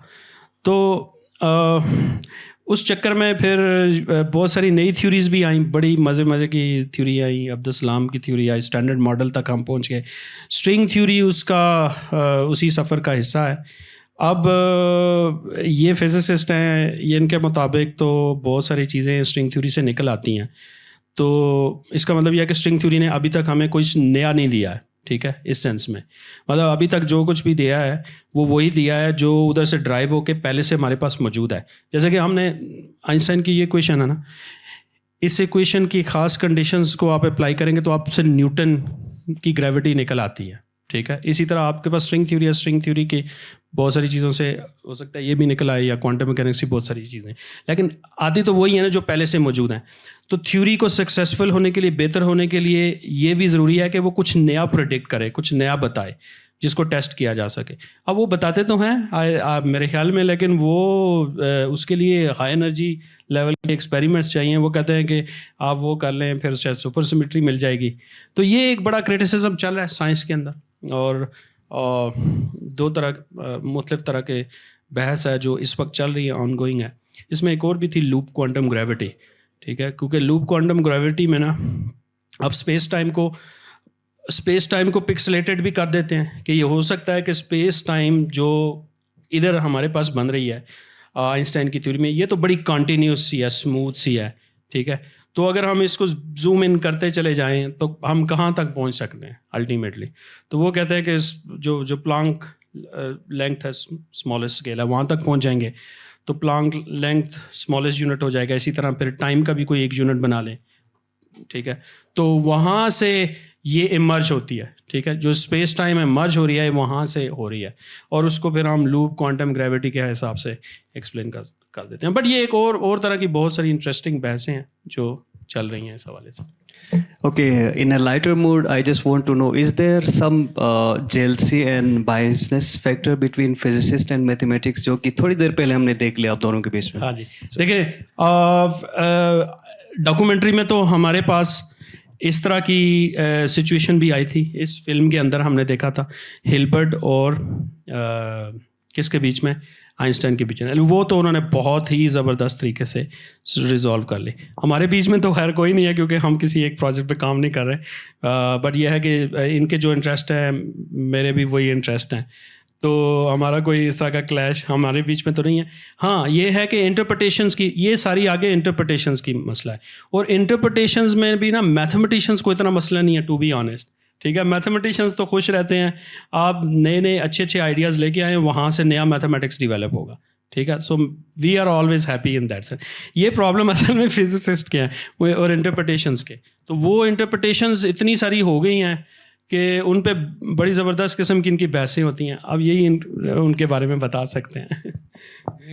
फिज़िक्स और मैथमेटिशियंस के दरमियान कुछ अरसे तक जो है ना काफ़ी गैप रहा था, मतलब मेरे ख्याल से कि ये क्वांटम फिज़िक्स के इमर्ज होने के बाद ना, और लेकर आपकी कोई स्ट्रिंग थ्योरी तक आपके कोई 50-60 साल का जो टाइम था, इसके अंदर इनकी कम्युनिकेशन बहुत ही कम थी। फिर मैथमेटिशियंस बहुत ही एब्स्ट्रैक्ट साइड पर ले गए थे मैथमेटिक्स को, एल्जेब्रिक ज्योमेट्री पे काम कर रहे हैं और क्या क्या कुछ निकाल रहे हैं, शीप्स पे काम कर रहे हैं, और वो जो पूरा का पूरा आपका वो जो है बोरबाकी वाला जो ट्रेडिशन था जो कि बिल्कुल ही एब्स्ट्रैक्ट हो गया था, उसका फिज़िक्स से कोई भी ताल्लुक़ नहीं था, और बल्कि बुरा समझते थे प्योर मैथमेटिशियंस की हमारी चीज़ अप्लाई ना हो कहीं पे। जिस तरह हार्डी था, हार्डी कहता था कि मुझे तो ऐसी मैथमेटिक्स करनी ही नहीं है कि जो कहीं पे अप्लाई हो, वो आप उसको पोल्यूट हो जाएगी वो मैथमेटिक्स। तो इस तरह की सोच रखते थे, इतने प्योर हो गए थे मैथमेटिक्स कि हमें कोई गर्ज ही नहीं है रियल वर्ल्ड से, हम तो बहुत ही एब्स्ट्रैक्ट वो हैं। तो उस लिहाज से they disliked any application, not just physics in particular, लेकिन हर तरह की कोई भी किस्म की, इसके बावजूद कहते हैं कि हार्डी और रामानुजन के जो बहुत सारे प्रॉब्लम्स अप्लाई हो गया था, ब्लैक होल और इस तरह के, वो हार्डी का एक फॉर्मूला जेनेटिक्स में अप्लाई हो गया था, इतनी अप्लाइड फील्ड के अंदर। तो खैर वो हो जाती हैं चीज़ें अप्लाई, लेकिन फिर ये कि ना इस एरा से पहले और फिर स्ट्रिंग थ्योरी के आने के बाद बहुत ही क्लोज कोलैबोरेशन रहा है फिजिक्स में। दोनों अमूमन जो है ना, एक ही बंदा फिजिसिस्ट भी होता था, मैथमेटिशियन दोनों होते थे वो, जैसे इतनी डिस्टिंक्शन, ब्रायन ग्रीन भी इतनी डिस्टिंक्शन नहीं थी इनके दरमियान कि मैं तो फिजिसिस्ट हूँ और I have nothing to do with mathematics. उस तरह दोनों ही कर रहे, खासकर थ्योरेटिकल फिजिक्स, एक्सपेरिमेंटल तो नहीं। और अभी रिसेंटली स्ट्रिंग थ्योरी के आने के बाद बहुत ही स्ट्रॉन्ग कोलैबोरेशन हो गई है, कॉन्फ्रेंसेज होती हैं, फिजिसिस्ट मैथमेटिशियन साथ बैठे होते हैं और फिजिसिस्ट उनको आइडियाज़ दे रहे होते हैं, मैथमेटिक्स से ले रहे होते हैं आइडियाज़। तो अब तो उनकी बड़ी अच्छी दोस्ती हो गई है मैथमेटिशियन और फिजिसिस्ट की। अब तो क्योंकि फिजिक्स ने इतना कुछ प्रोवाइड किया है मैथमेटिक्स को, और मैथमेटिक्स तो करती रहती है प्रोवाइड, तो there is no point in jealousy और इस तरह की चीज़ें। You right. अभी यूनिवर्स की एक्सपेंशन की बात हो रही थी, तो हॉकिंस ने मेरे ख्याल से कहा कि एक्सपेंशन इस स्पीड पे हो रहा है कि दोबारा कंट्रैक्शन नहीं होगी, तो डज दैट स्टिल स्टैंड? जी जी बिल्कुल, ये डार्क एनर्जी का लिखा हुआ है ना, टर्म लिखी हुई है, तो क्योंकि डार्क एनर्जी हमने डिस्कवर कर ली, तो डार्क एनर्जी ना एक्सेलरेट कराती है यूनिवर्स को। अगर ये ना होती तो जिस तरह आपको पता है कि ग्रेविटी जो है हर चीज़ को अपनी तरफ खींचती है, तो मैटर है, अगर ऑर्डिनरी मैटर है सिर्फ यूनिवर्स के अंदर और कुछ भी नहीं है, तो उसने तो अपने आप को खींचना ही है अपने आप की तरफ, और उसने ऐसे ऐसे स्लो डाउन होना है उसने, और ज़्यादा से ज़्यादा ये हो सकता था कि वो कांस्टेंट स्पीड से ही मूव करती रहती, वापस ना आती। लेकिन ये है कि अब क्योंकि डार्क एनर्जी भी इन द पिक्चर है, तो ये तो मज़ीद एक्सपेंड कराती है यूनिवर्स को, एक्सेलरेट कराती है, तो अब तो चांस ही नहीं है कि यूनिवर्स वापस आएगी। लेकिन फिर भी कुछ सिनेरियोज इस तरह के प्रपोज हुए हैं जिसमें ना ऐसा हो भी सकता है कि जिसमें डार्क एनर्जी जो है वो चेंज हो जाए कुछ फ्यूचर में जाके, डिफरेंट स्टेट के अंदर आ जाए, वीक हो जाए, ख़त्म हो जाए। उससे फिर ये है कि सिर्फ ग्रेविटी बच जाएगी जो कि चीज़ों को खींचती है आपस में, फिर कॉन्ट्रैक्शन हो सकती है। लेकिन अभी तक तो ये समझा जाता है कि ना हमेशा हमेशा सिर्फ एक्सपैंड ही होती रहेगी और ख़ाली और ठंडी होती जाएगी universe, cold empty dark universe की तरफ हम जा रहे हैं। जो हॉकिंस ने जो है ब्लैक होल को एक्सप्लेन किया, क्या वो आइंस्टाइन से आगे लेकर गया क्या, लाइक व्हाट वाज दैट, जो because I got no background जो इतनी आप लोगों की फिजिक्स और मैथमेटिक्स की, बट आई हर्ड कि उसने ये प्रूव किया कि ब्लैक होल्स एग्जिस्ट और they are a window to another universe या कुछ इस तरह, like what is that scenario about? नहीं, वो तो नहीं। हॉकिंग ने पेनरोज जिसकी बात हुई थी अभी, पेनरोज के साथ मिलके इन्होंने ना सिंगुलैरिटी थ्योरम्स प्रूव किए थे, हॉकिंग और पेनरोज ने, जिसमें उन्होंने ये मैथमेटिकली प्रूव किया था कि ब्लैक होल जो है ना एक लाजमी तौर पे बनेगा जब मैटर कोलैप्स करेगा। क्योंकि पहले ये प्रूवन नहीं थी बात, तो पहले लोगों को लगता था कि चलो स्टार कोलैप्स तो कर जाएगा, लेकिन ना ज़रूरी नहीं है कि वो एक ज़ीरो के रेडियस पे वो कॉन्सेंट्रेट हो जाएगा। इन दोनों ने ये प्रूव किया, और फिर हॉकिंग ने जो है ये वाले आइडिया उसने बिग बैंग सिंगुलैरिटी पे अप्लाई किए कि बिग बैंग के टाइम पे भी एक सिंगुलैरिटी होनी चाहिए, बिग बैंग के टाइम पे जहाँ पे सारा मैटर कॉन्सेंट्रेटेड था, ब्लैक होल में अंदर की तरफ जाता है और बिग बैंग के टाइम पे अंदर से बाहर की तरफ आया था। उसने वही पेनरोज का आइडिया रिवर्स में लगाया बिग बैंग पे, ये उसका बड़ा काम था। और ये वर्म होल्स वाला आइडिया, वर्म होल्स का जो आइडिया ना ये आइंस्टाइन ने दिया था कि एक वर्म होल आप बना सकते हैं, एक पॉइंट से दूसरे पॉइंट तक शॉर्टकट सा वो हो जाएगा। तो आइंस्टाइन ने, बल्कि मेरे ख्याल से उसी साल जिस साल इसने इंटेंगलमेंट का पेपर छापा था, उसी साल उसने ये वर्म होल्स का कम्प्लीटली डिफरेंट टॉपिक पे उसने पब्लिश किया था। Einstein Rojan bridge 1933 I think 1931 35 और समथिंग कुछ इस तरह करके। तो उसको आइंस्टाइन का ना सेकंड मिरेकल ईयर भी कहा जाता है। थर्ड मिरेकल ईयर कर लेंगे, 1915 और 1905 और 1935, ये 555 वाले 3 मिरेकल ईयर्स उसके। तो उसमें उसने ना प्रूव किया था कि ना इस तरह करके एक शॉर्टकट सा बन सकता है, लेकिन उसमें आपको और तरह के एग्जॉटिक मैटर की ज़रूरत पड़ेगी। तो मेरे ख्याल से हॉकिंग ने तो ये आइडिया नहीं दिया था कि ब्लैक होल एक जो है वर्म होल से कनेक्टेड है और फिर वो किसी और जगह पे किसी और यूनिवर्स में एक वाइट होल के साथ कनेक्टेड है। वाइट होल ब्लैक होल का ऑपोजिट होता है कि वो ब्लैक होल हमेशा चीज़ों को सक करता है, वाइट होल फेंकता है बाहर हमेशा। तो ये होगा कि एक यूनिवर्स से चीज़ें ब्लैक होल के अंदर जाएंगी, ब्लैक होल से वर्म होल में जाएंगी, वर्म होल से वाइट होल उनको निकाल देगा दूसरी यूनिवर्स में। तो ये तो बड़े स्पेकुलेटिव से आइडियाज़ हैं। तो बिग बैंग जो है फिर वो वाइट होल से रिलेटेड है, हो सकता है। अच्छी बात है, ये मजे का आइडिया हो सकता है कि क्या पता बिग देखिए ये जो यहाँ पे ह्यूमन इमेजिनेशन है ना, वो जैसे आइंस्टाइन कहते हैं imagination is more important then knowledge, वो तो है। और उस पर तो किसी की आप इस पर पाबंदी नहीं लगा सकते, इसलिए आप पोर्टल्स भी बना सकते हैं, ठीक है। तो बनाने में कुछ भी नहीं है, वो तो आप कुछ भी बना सकते हैं, लेकिन वही है कि आप ज़रूर बनाएं, लेकिन अगर उसकी मैथमेटिकल फॉर्मुलेशन कर लेंगे ना तो वो बहुत ज़रूरी है। क्योंकि जब वो मैथमेटिकल फॉर्मुलेशन कर लें तो वो एटलीस्ट आप किसी मैथमेटिशियन या फिजिसिस्ट को जाके बता देंगे कि यार मेरा ये आइडिया है, इसको कुछ बताएं ये सही है या गलत है। अगर आप वो नहीं बना रहे हैं तो फिर वो स्टोरीज़ हैं वो साइंस फिक्शन है, उस पर आप मूवीज़ बना सकते हैं अच्छी ताकि जनरल पब्लिक उससे फैसिनेट हो जाए। और जब वो उससे फैसिनेट हो जाएगी तो फिर इस चक्कर में वो कुछ ये बातें जो साइंस की हैं इन तक भी पहुंच जाएगी। तो जनरल पब्लिक के हवाले से ये फैसिनेशन इम्पॉर्टेंट है और ये होती रहती है इस हवाले से। अच्छा, अभी ना ये कुछ ऑनलाइन सवाल मुझे नैयर भाई ने भेजे थे, तो ये कर लेते हैं, उसके बाद फिर मेरे ख्याल से एंड कर लेते हैं ऐसे। तो काफ़ी सारे सवाल मुझे भेजे थे, इसमें से 1-2 कर लेते हैं, मैं पढ़ देता हूँ। अच्छा, तो एक सवाल है कि if space and time are intertwined, what exactly is this fabric of space time? Is it purely mathematical और does it have a tangible reality? ये वही फिलॉसफी का क्वेश्चन है, ये तो पहले हम डिस्कस कर चुके हैं कि ये तो मुझे नहीं लगता कि ये रिजॉल्व है। कांट के हिसाब से तो स्पेस टाइम हमारे दिमाग की पैदावार है, ठीक है, और इस तरीके से हम वर्ल्ड को ना through space and time represent कर रहे हैं। दिस इज़ आवर रिप्रेजेंटेशन, ठीक है। अब मैथमेटिकली जो कर रहे हैं वो भी रिप्रेजेंटेशन भी है। अगर इस फिलॉसफी को देखा जाए तो ये भी रिप्रेजेंटेशन ही है, लेकिन है अच्छी रिप्रेजेंटेशन जैसी भी है। क्यों? ये प्रेडिक्टेबल है। हम इससे मरीख पे भी जा सकते हैं, इससे हम यूनिवर्स को शायद इससे बेहतर नहीं समझ सकते, ठीक है ना, जो हमारे पास। तो जो भी रिप्रेजेंटेशन है as a tool, it's a good valid representation है। अब यूनिवर्स सिमुलेशन है, हमारी माइंड की प्रोडक्शन है या नहीं है, ये स्पेस और टाइम, ये बड़े फ़िलोसॉफिकल क्वेश्चन है जो सदियों से चल रहे हैं और अभी भी इस वक्त भी सेटिस्फाइंग हमारे पास आंसर नहीं है। मेरे ख्याल से मतलब फिज़िक्स में हर चीज़ ही है जो कि मैथमेटिकली डिस्क्राइब हो सकती है। इसका मतलब नहीं है कि वो सिर्फ एब्स्ट्रैक्ट है, और भी बड़ी चीज़ें होती हैं। मैटर को भी हम मैथमेटिकली डिस्क्राइब करते हैं, लेकिन मैटर रियल है। लेकिन जो स्पेस टाइम है ना, इसके बड़े टेंजिबल इफेक्ट्स भी तो होते हैं ना, जिस तरह इसमें से रिपल्स जाती हैं, ग्रेविटेशनल वेव जो कि चीज़ों को श्रिंक और एक्सपैंड कर सकती हैं। और ये जिस तरह वॉर्पेज होती है स्पेस टाइम की, जिससे लाइट जो होती है जो अमूमन सीधी जाती है वो कर्व हो जाती है। तो इसका मतलब है कि इससे तो हमें यही लग रहा है कि चलो वो अलग बात है कि इंसानी दिमाग उसको एक वो परसेप्शन है उसकी, और वो फिनोमिनल वर्ल्ड है, नोमिनल वर्ल्ड नहीं है, उसकी डिस्टिंक्शन में नहीं जाते। लेकिन फिनोमिनल वर्ल्ड की हद तक ही जो कि हम चीज़ें देख रहे हैं उसमें ग्रेविटी भी उतनी रियल लग रही है हमें स्पेस टाइम फैब्रिक जितना कि मैटर है, क्योंकि वो भी ट्विस्ट और वॉर्प और एक्सपैंड और कॉन्ट्रैक्ट हो रहा है। तो मुझे तो लगता है कि टेंजिबल है स्पेस टाइम। लेकिन असल में इस फिल्म के एंड पे जैसे आइंस्टाइन बेसो की वफात, मैं कह लो बेसो की डेथ पे जब वो लेटर लिखता है तो उसमें वो यही कहता ना कि ये distinction between past present and future is an illusion.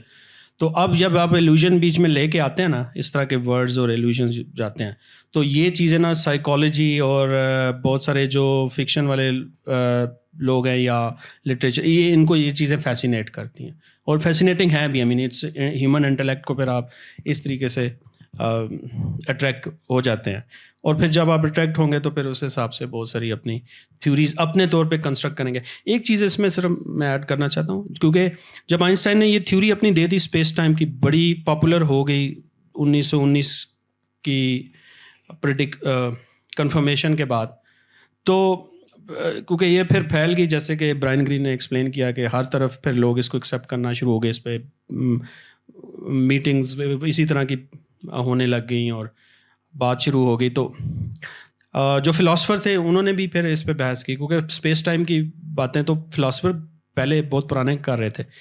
तो इसमें जो फ्रेंच फ़िलासफ़र था आंद्रे बर्गसन, तो उसने भी इन चीज़ों को पढ़ा, ठीक है, वो भी इस हवाले से फिर उसने अपना क्रिटिसिज्म या जो भी क्रिटिक उसने दी वो उसने डिस्कस की। बल्कि एक बड़ी मशहूर इनकी डिबेट हुई आइंस्टाइन और बर्गसन की, आई थिंक 1921 में हुई है पेरिस के अंदर। वो इस हवाले से इंटरेस्टिंग है, जिसमें ये दोनों जब आप फिज़िक्स और फिलॉसफी को ना डिस्कस करते हैं, ठीक है। आइंस्टाइन ने तो वहाँ पे फिलॉसफी वालों को अच्छा, मतलब टाइम के हवाले से तो उसने कहा था कि जो फिलोसोफर का टाइम है वो एग्जिस्ट नहीं करता, ठीक है। तो अगर एग्जिस्ट नहीं करता तो फिर इसका मतलब it's just a fiction of fiction, तो एक माइंड की फिक्शन है।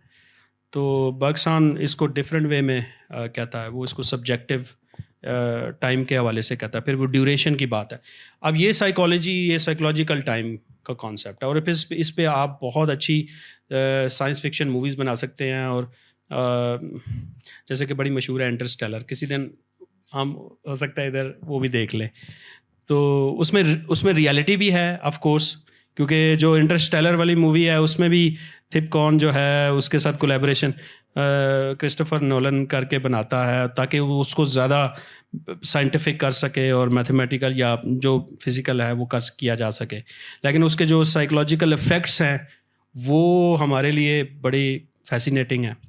और टाइम का जो ओवरऑल जो परसेप्शन है साइकोलॉजिकली, ये तो हम वैसे भी एक्सपीरियंस कर रहे हैं।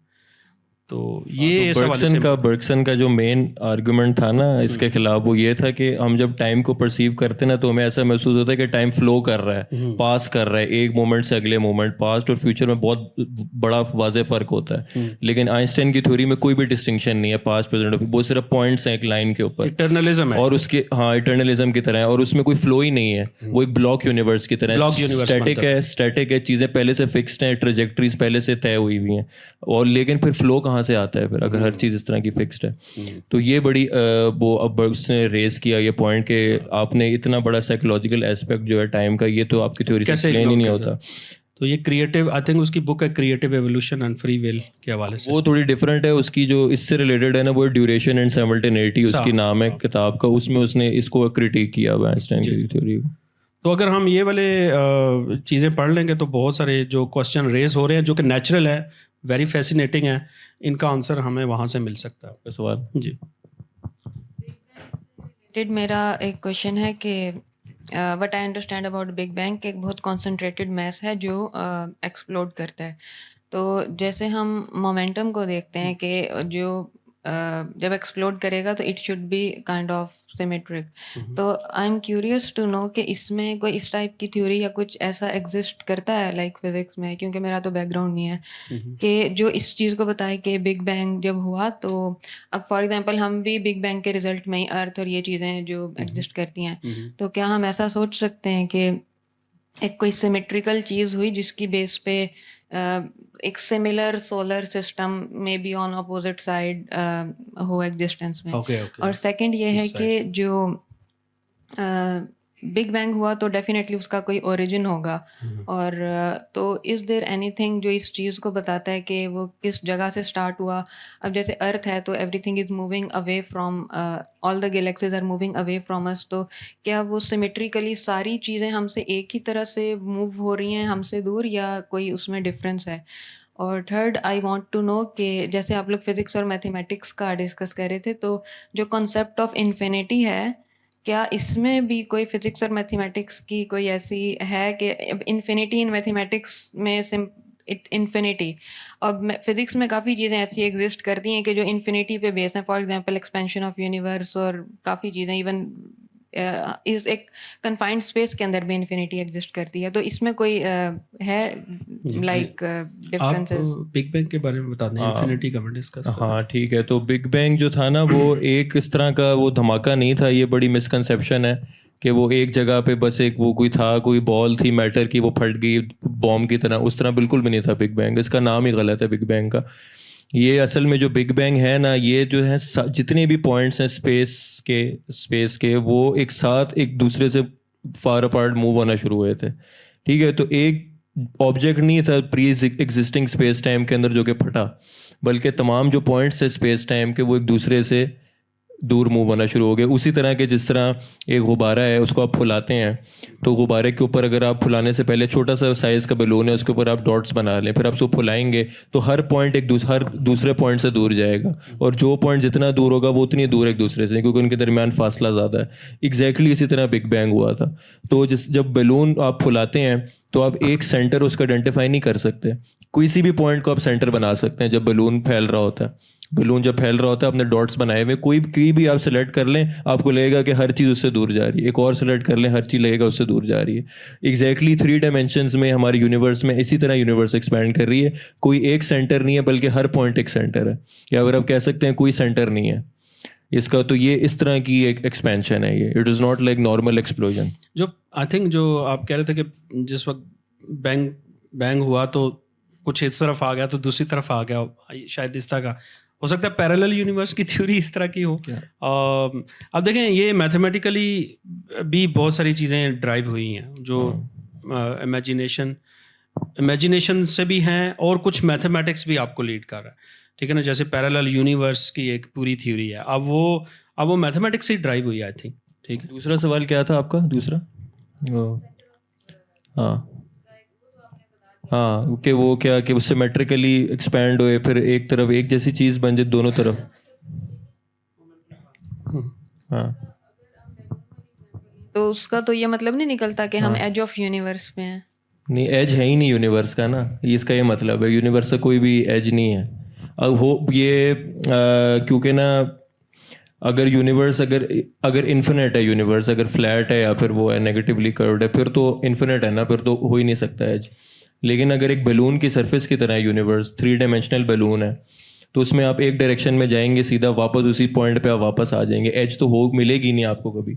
उसी तरह जिस तरह अर्थ के ऊपर लोगों को लगता था कि अर्थ भी फ्लैट है, हम सफिशेंटली दूर जाएंगे तो हम गिर जाएंगे नीचे से जाके।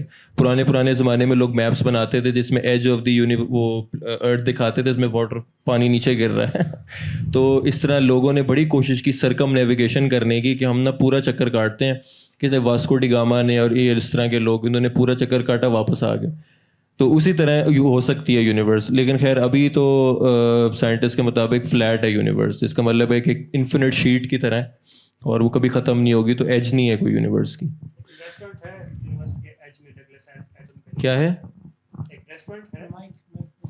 हाँ अच्छा अच्छा अच्छा डगलस एडम की किताब है, रेस्टोरेंट है restaurant at the edge of the universe. हाँ उसका वॉल्यूम 2 है 3 है उसकी hitchhiker's guide to the galaxy का रेस्टोरेंट। हाँ अब देखें यहाँ हमें पता चल रहा है कि हम इन्फिनिटी में फंस रहे हैं, ठीक है क्योंकि इन्फिनिटी पे आ गया अब सवाल इन्फिनिटी का। हाँ ये जो इन्फिनिटी है ना ये तो एक स्लिपरी कॉन्सेप्ट है। अब जब हम इसको फिजिकली ग्रास्प करने की कोशिश करते हैं, मैथमेटिकली तो ये बड़ा क्लियर है, ठीक है। मैथमेटिकली तो ये हम नंबर से भी इसको समझ लेते हैं, ठीक है, कि आपकी नंबर सिस्टम बेसिक इन्फिनिटी जो है वो नंबर सिस्टम की है, ठीक है, कि 1 2 3 कहाँ तक जा सकता है इन्फिनिटी। अब ये हम सेटिस्फाई, ये इन्फिनिटी बड़ी इजी है, समझनी है।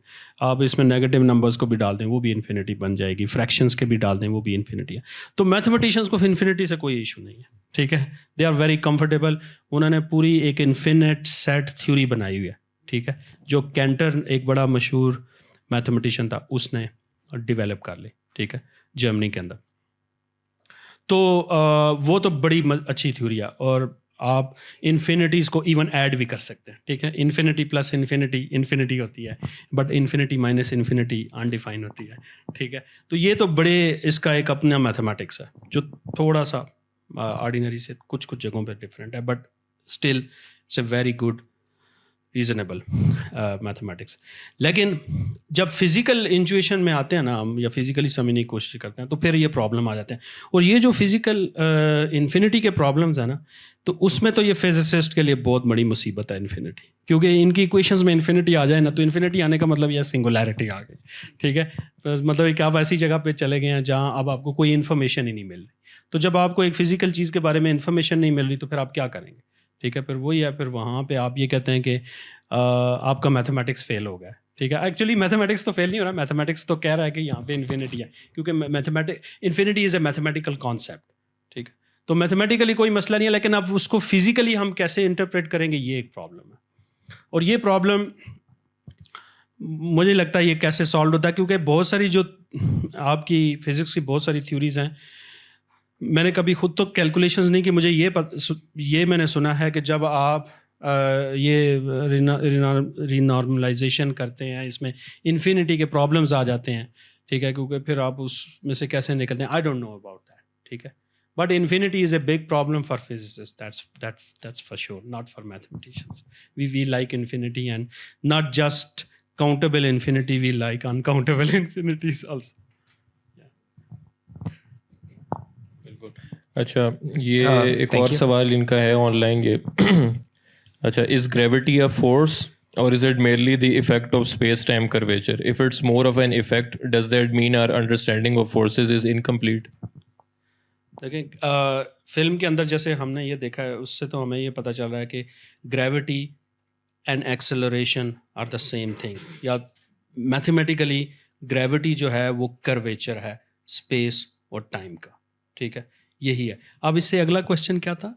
इससे बस यही है सवाल कि ग्रेविटी फोर्स है या फिर बस एक इल्यूजन की तरह है? ग्रेविटी जो है वो it's a curvature of space and time, ठीक है। अब आप इसको इल्यूजन कहें या जो भी कहें, इससे कोई फर्क नहीं पड़ता, it's a curvature of space and time. जब कभी भी कोई चीज़ कर्व्ड होगी वहाँ पे वो चीज़ एक्सेलरेशन उसमें आएगा, ठीक है। वो जो एक्सेलरेशन की फीलिंग है या एक्सपीरियंस है वो ही ग्रेविटी है, ठीक है। वो हम फील करते हैं जब कभी भी हम गिरते हैं। वैसे तो वो तो हैप्पीएस्ट थॉट तो ये था कि जब गिरते हुए हैं वो हमें ग्रेविटी का एक्सपीरियंस उस तरह नहीं होता, हम वेटलेस हो जाते हैं, बट एनीवे नहीं, लेकिन अब ये बड़े टेक्निकल हैं इस हवाले से। मतलब ग्रेविटी रियल फोर्स भी है, क्योंकि ना ग्रेविटी जो है ना टाइडल फोर्सेस क्रिएट करती है ना ग्रेविटी। तो ये जो थॉट एक्सपेरिमेंट था एलिवेटर वाला, इसके ये सिर्फ तभी वर्क करता है, तभी एग्जैक्टली इक्विवेलेंट है ग्रेविटी और एक्सेलरेशन, जब बहुत ही छोटा सा इन्फिनिटेसिमल सा ऑब्जेक्ट हो। लेकिन अगर किसी साइज का ऑब्जेक्ट है तो उसमें क्योंकि ग्रेविटी है, एक साइड को वो इस तरफ खींचेगी, एक साइड को इस तरफ खींचेगी, और नीचे ज़्यादा ग्रेविटी लग रही होगी, ऊपर कम ग्रेविटी लग रही होगी, तो वो ना खिंच जाएगा ऑब्जेक्ट। इसको कहते हैं टाइडल फोर्सेस। तो इस तरह ब्लैक होल के बहुत करीब अगर कोई ऑब्जेक्ट चला जाए खिंच जाता है, इसको स्पेगेटिफिकेशन भी कहते हैं। तो वो रियल इफेक्ट है ड्यू टू ग्रेविटी, और किसी चीज़ से वो नहीं होता। तो ये सिर्फ इल्यूजन नहीं है, ये फोर्स इल्यूजन भी शायद है। इस सेंस में वो कहते हो सकता है इमर्जेंस की सेंस में कहते हो कि ये जो ग्रेविटी का जो प्रोसेस है ये एक इमर्जेंट फिनोमेना है, तो इस सेंस में शायद वो क्वेश्चन पूछा जा रहा हो। मेरे ख्याल से वो जो होती है ना फिक्टिशियस फोर्सेस के हम बात करते हैं कि वो बस रेफरेंस फ्रेम पे फोर्स डिपेंड करती है, असल में कोई भी फोर्स नहीं लग रही होती। जिस तरह हम गाड़ी में मोड़ काटते हैं तो हम साइड पे यूँ हो जाते हैं, तो वो असल में कोई फोर्स नहीं लग रही होती, कोई हमें धक्का नहीं दे रहा होता साइड पे, हम सीधा जाना चाह रहे होते हैं, गाड़ी इधर जाना चाह रही होती है तो दरवाजे से हम लग जाते हैं, तो वो फिक्टिशियस फोर्स है।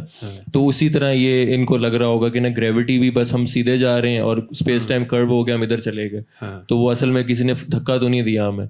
लेकिन ये है कि हम ना टाइडल फोर्सेस भी फील करेंगे जब हम बहुत एक ग्रेविटेटिंग ऑब्जेक्ट के करीब होंगे, खिंचाव आएगा हमारे अंदर और कंप्रेशन आएगी जो कि ग्रेविटी प्रोड्यूस करेगी, तो वो रियल है। तो उस लिहाज से gravity is a force, not just I mean gravity is a force, yes you are right. और किसी का thank you for this nice show and very nice Q&A। ये जो सारा अभी हमने देखा ये सब कुछ क्वांटम मैकेनिक्स से रेलम पे जाके रुक जाता है प्रॉब्ली। एंड ये स्विट्जरलैंड में इन्होंने जब लार्ज हाइड्रोजन कोलाइडर ऑन किया था, they were in search for this god particle and everything, and I believe वो एक्सपेरिमेंट थोड़ा डिले भी किया गया because they thought that it's a dangerous experiment because black hole initiation ना हो जाए, which is right, you experimenting and आप सारी दुनिया को मुसीबत में डाल दें। उससे कुछ नहीं है, उससे वो it was delayed for some reason, and in case इसमें कोई डिस्कवरीज वगैरह आती हैं, लाइक इन्होंने स्ट्रिंग थ्योरी का कहा, उसमें बड़े ज़्यादा क्वेश्चन मार्क्स हैं, वो 10 उसके ऊपर डिमेंशंस के ऊपर एग्जिस्ट कर रही हैं। That's because the way he explained it कि ये सारे लोग जो physicist and scientist there is a certain way they think, mathematical language and physics की जो लैंग्वेज उसी में ये सारा कुछ डेवलप हुआ हुआ है सब कुछ। But if you have some breakthrough over there with there even building a larger one now, पूरी सिटी के नीचे बिल्ड कर रहे हैं, even a larger hydrogen collider. If there is more discoveries over there तो फिर तो बिल्कुल ये फंडामेंटल शिफ्ट आ जाएगा। फॉर एग्जांपल 200 साल की डेटा कीपिंग हो रही थी, एक स्टार है उसकी लाइट शायद 80-100 ईयर्स पहले ऑफ हो चुकी है, जो आज हमें नज़र आ रहा है, जस्ट बिकॉज डेटा कीपिंग की वजह से इतने लाइट ईयर्स पहले वो डेटा कीपिंग हो रही थी। तो उसके बाद I would like your comment on it कि फिर तो शायद एंटी ग्रेविटी इंजन्स अवेलेबल हो जाएंगे, समथिंग ऑफ दैट सॉर्ट। देखिए मैथमेटिक्स के बारे में तो हमें ये पता है कि इट्स एन इनकम्प्लीट नॉलेज, ठीक है, और ये मैथमेटिक्स के हवाले से बड़ी अच्छी बात है, ठीक है, और गडल और इन लोगों ने ये प्रूव किया हुआ है कि मैथमेटिक्स के अंदर तो प्रॉब्लम्स बढ़ते चले जाएंगे, ठीक है।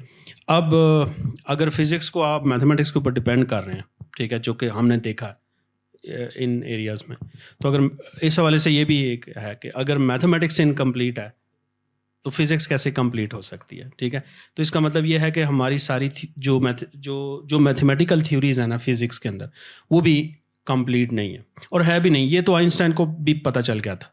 आइंस्टाइन को तो क्वांटम मैकेनिक्स के हवाले से यही बड़ा प्रॉब्लम था कि ये जो थ्योरी है ना, ये सारी चीज़ों को एक्सप्लेन उस तरह नहीं कर रही, या फिर जो उसके इश्यूज थे उस पे वो बहस करता रहा और वो कहता था कि ये इनकम्प्लीट है। तो रॉजर पेनरोज जो है मैथमेटिशियन है, वो भी यही कहता है कि क्वांटम मैकेनिक्स जो है वो इनकम्प्लीट है। अब मैं रॉजर पेनरोज की साइड पे हूँ, ठीक है। तो अब इसमें नया क्या कुछ हो सकता है, बहुत कुछ हो सकता है, डेफिनेटली पॉसिबिलिटीज़ तो हैं। Sky is the limit, but I don't think so sky is there. Yes yes, आप बताएं। आप एक्सप्लेन उसमें कंफ्यूजन एक्सप्लेन कर दें, वो जो एक्सपेरिमेंट उन्होंने डिले किया था। एंड सेकंड, ये E is equal to MC square was a subset of his work। तो नहीं, वो कोई डिले इसका कोई भी रिस्क नहीं, बट ब्लैक होल बन तो सकता है उसके अंदर, लेकिन उसका ये नहीं है कि वो पूरी की पूरी अर्थ को सक कर लेगा ना। मतलब ब्लैक होल एक, इसकी बात ये है कि ब्लैक होल एक तो होगा बहुत ही छोटे माइक्रोस्कोपिक साइज़ का होगा, और आप कोई चीज़ अगर वो किसी चीज़ को सक भी करेगा तो वो उसके ना बहुत ही करीब it should go very very near, उसके इवेंट होराइजन के काफ़ी करीब वो चीज़ जब दाखिल होगी तब वो उसको सक करेगा। ये नहीं कि बहुत दूर ही किसी भी ऑब्जेक्ट को वो करना शुरू हो जाएगा। और दूसरी बात ये कि ना जितना छोटा ब्लैक होल होता है ना उतनी तेज़ी से एवेपोरेट होता है। तो जिस साइज़ के ब्लैक होल्स बनेंगे ना LHC के अंदर, अभी तक तो कोई डिटेक्ट नहीं हुआ लेकिन हो सकते हैं, वो बनते साथ ही वो डिके हो जाएंगे और एनर्जी में कन्वर्ट हो जाएंगे। उसको हम पे डिटेक्ट कर लेंगे। ये स्टेबल नहीं होगा वो ब्लैक होल। बहुत बड़े बड़े साइज़ के ब्लैक होल स्टेबल होते हैं, उनको बहुत देर लगती है, करोड़ों साल लग जाएंगे उसको डिके होने में हॉकिंग रेडिएशन से। लेकिन एक बहुत छोटा ब्लैक होल है, ऑलमोस्ट इमीडिएटली वो फ्रैक्शन ऑफ अ सेकंड में वो डिके हो जाएगा जिस साइज़ का बनेगा LHC में। तो ये तो कोई रिस्क है ही नहीं कि वो एब्जॉर्ब कर लेगा, LHC को तबाह कर देगा और अर्थ को खा जाएगा, ऐसा तो है ही नहीं। तो वो लोगों को इतना नहीं पता होता तो वो उनने जो है ना शोर मचा दिया, वहीं के जो लोकल्स थे कि ये तो पता नहीं क्या कर रहे हैं, तो पूरी अर्थ को तबाह करेंगे, ब्लैक होल बना लेंगे अंदर, क्योंकि उनको पता चल गया होगा कि ब्लैक होल भी बन सकता है। लेकिन जिस साइज़ का बनेगा it will pose no harm at all. तो उस वजह से कोई डिले वगैरह नहीं आया, और किसी वजह से टेक्निकल डिफ़िकल्टीज़ की वजह से आ गया होगा। एक दफ़ा वो भी हुआ था ना हिग्स बोसॉन की डिस्कवरी से पहले कि एक सिग्नल डिटेक्ट हुआ था न्यूट्रिनोज का कि वो फास्टर देन लाइट ट्रैवल कर गए हैं LHC के अंदर, जिससे बड़ी एक वो कंट्रोवर्सी, बड़ी एक वो स्टर हुआ था उससे मीडिया के अंदर कि ये क्या हो गया। फिर पता चला था एक टेक्निकल फॉल्ट था जिससे कैलकुलेशन ठीक नहीं हुई उसके टाइम की, जिससे लगा कि वो स्पीड ऑफ लाइट से ज़्यादा तेज़ चला गया। तो इस तरह के बस वो कोई टेक्निकल, मुझे नहीं पता एग्जैक्टली किस कौन से डिले की आप बात कर रहे हैं, आते रहते हैं डिलेज उसमें, लेकिन it was not for the reason of black holes. हाँ, दूसरा आपका वो क्या था? E is equal to MC square was a subset of this main work. E is equal to MC square तो स्पेशल रिलेटिविटी के अंदर की एक पार्ट है स्पेशल रिलेटिविटी का, और इसका भी आप पार्ट समझ सकते हैं उसे, क्योंकि स्पेशल रिलेटिविटी इसका एक स्पेशल जनरेटिविटी का स्पेशल केस है। E is equal to MC square, तो वो आप लेकिन वो स्पेशल रिलेटिविटी के अंदर स्टडी किया जाता है, उसको हम प्रूव करते हैं E is equal to MC square को। It's a part of special relativity. Yes, ठीक है, ओके डन, चलो, okay, thank you thank you very much.